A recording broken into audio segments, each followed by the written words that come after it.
I know that the way you teach is the most direct. Yet, full liberation seems to be something very rare to happen to a human being. So I feel to ask you, did any of your devotees attain enlightenment? From all these people that follow your pointing, did anyone at least got awakening? Anybody permanently and solidly beyond the influence of the mind?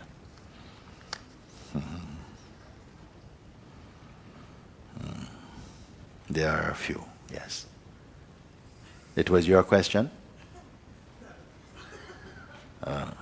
You're putting your hand up that you're one of them.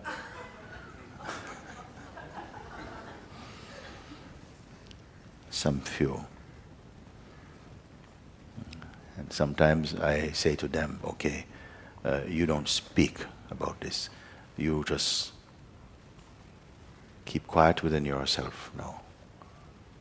And really stabilize in that. Because it's not just a bang on the head.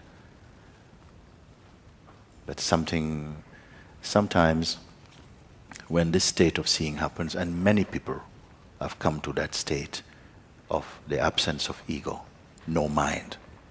It is not difficult to bring maybe most of you here easily into that state of no mind, into your Buddha nature. It's not difficult.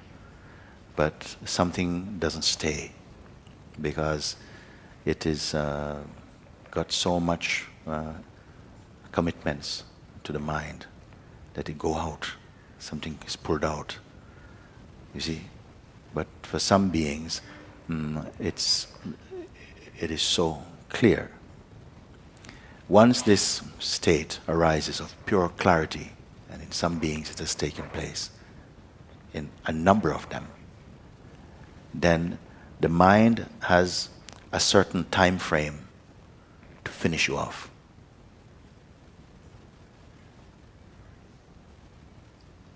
In that time, like the self is incubating in itself, the mind will come like a wolf to finish you off. Then if it doesn't succeed in that time frame, you are free. All the beings are caught in this vast net like a school of fishes. One big net over of Maya. And some are wriggling. And now and again, one is gone. Get away. And as I said before, a moment of awakening is not necessarily total liberation. It happens and one comes to see, none of these things that appear, even my identity now, does not have that magnetism anymore. I can see clearly. Buddha himself said also, in that moment, he said, yes, that which has been causing me rebirth, now this has been caught and snapped. He cannot send me again. Cannot conquer my mind anymore. That seeing took place so profoundly, beyond an emotional seeing, beyond the special effects that we expect in the mind, a rooted, grounded, sober seeing, a clarity that is profound, you see. In the same way also, it says that Jesus, after his baptism, something took place, a shift internally. And then what happened? He went alone, with no disciples, into the wilderness. What did it mean? You can have many different ways of seeing this. And when his wisdom was tested, you have to be tested. It cannot just be something you feel nice about. You cannot just have a cappuccino awakening. You can talk so eloquently about it. It has to be swallowed and digested and assimilated, then what you know becomes what you are, no different. So usually when this happens, tremendous forces seems to come to try and divert your attention. Also, there are some forces, we call them the energies, we call vasana or samskaras, meaning some latent tendencies, some root tendencies, which are really been moving alongside you in our human expression. A deep fear of rejection, fear of annihilation, fear of losing identity, all of these. Fear of just being alone, even. They begin to come. The mind will use this force. It comes up. And when these forces come, they are very powerful. But they're only powerful because of identity. They are full of identity. They're full of the pus of identity. And I say that these forces, when they arise, it is as though they hold the beingness hostage, to the extent that sometimes you feel like you're in a state of division and there's a gap you cannot close. But this is just in the mind. It's the taste of delusion inside. And you have the power to transcend it.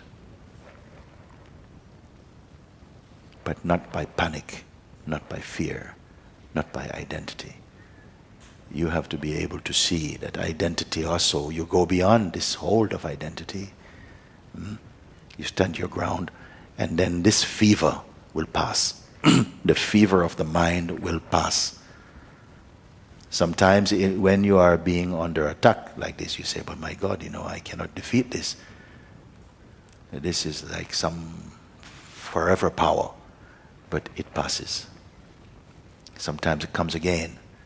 They say, after the temptation of Christ, when he defeated this power, then it says the devil left him to come back at a more opportune moment. Again, when you are low, he will come again. And like this it comes. If I don't speak to you like this, I'm not telling you the full truth. Because a lot of people have had the experience of awakening, and then somehow, in a short time, they start to tell you the reports. Oh, this thing happened. It was like I'm walking through the Red Sea. Everything in life is happening spontaneously. Listen for a certain thing. And then. It was going so great. And then. I said also, we could make a book called And Then. Because many people have had this taste, this sense of freedom. And then. And I say, okay, bring me to your and then moment. And let's slow down the frame one by one and have a look at what is and then. I want to see your and then. If you don't touch identity, see if you can find and then, what it means and then. Then the mind came back as though that is sufficient to eclipse your intuitive knowing. So you're asking this question, just to go over it. Did anyone attain enlightenment? Your devotees, from all these people that follow your pointing. I don't know if they follow. Sometimes you half follow. You half follow, and then when it gets hot, then you try another practice. Some people, they give up. They say, no, I'm going to go back to Vipassana. Or I'm going to go and sit in a cave, because they have not completed the looking. I want someone who's completed the looking. I visited one house just a few days ago of a local family. They've been coming to satsang. And we had tea. I said, please I don't want you to make me any fried things.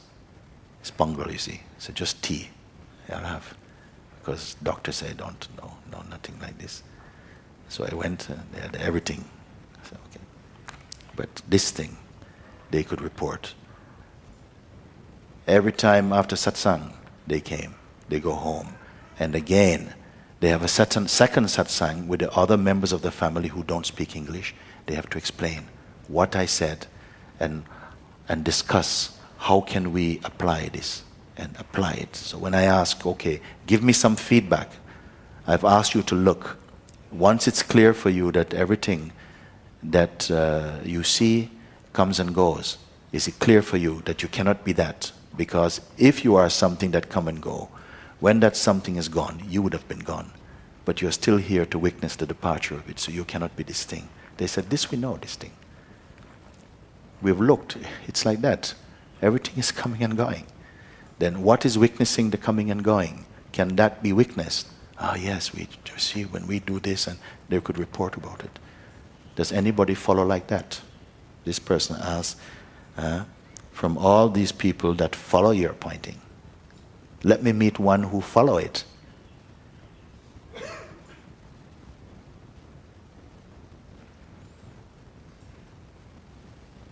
Did anyone at least got awakening? Yes.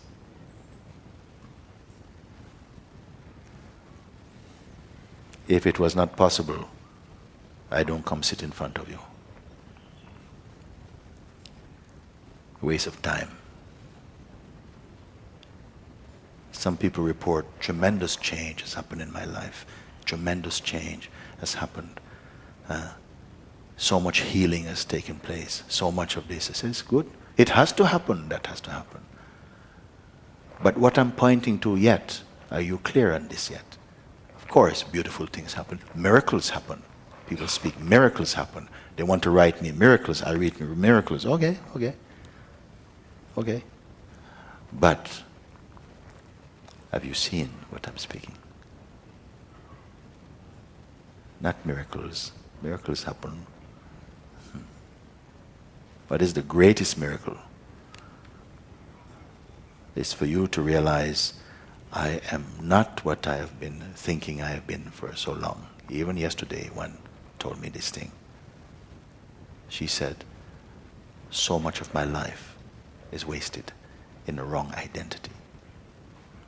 I said, don't worry too much about it. From this moment, that wastage is finished. No? We see.